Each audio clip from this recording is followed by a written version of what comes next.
An incredibly odd thing happened yesterday in the Vikings Bears game. It didn't really matter, but I think it's still worth talking about. So, right here, you see Jordan Addison makes a catch. The Bears player kind of, goes in for the big hit instead of wrapping up to make the tackle. Because of this, if Addison can stay in bounds, he potentially could run for a long way. He's currently at around the 45-yard line.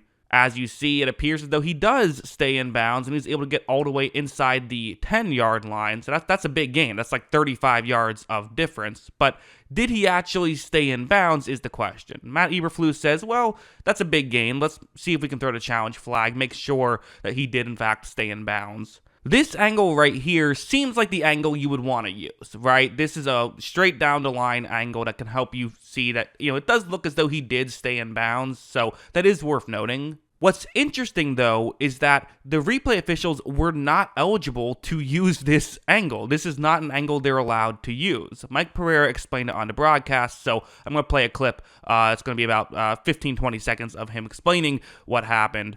You will see it a bit oddly edited just because that's, I have to avoid copyright reasons, but, listen to what he has to say. But this is the boundary cam, and if a coach challenges, you cannot use the boundary cam. There's not boundary cams in every stadium, so there's a question of equity, whether some stadiums have it and some don't have it. So in a coach's challenge, you can't. On a regular review situation, like a scoring play, they can, but not a coach's challenge. So yes, again, to be clear, the rule is that if it's a challenge, you are not allowed to use this angle because they don't have these angles in every stadium. They only have these angles in certain stadiums. Not every stadium can support an angle like this. Now, you are allowed to use this angle if it is something other than a coach's challenge. So if the replay official just with the expedited review sees it, or if there's a a review in the final 2 minutes, you're allowed to use it, but not the coach's challenge. Why is this? It's certainly a question.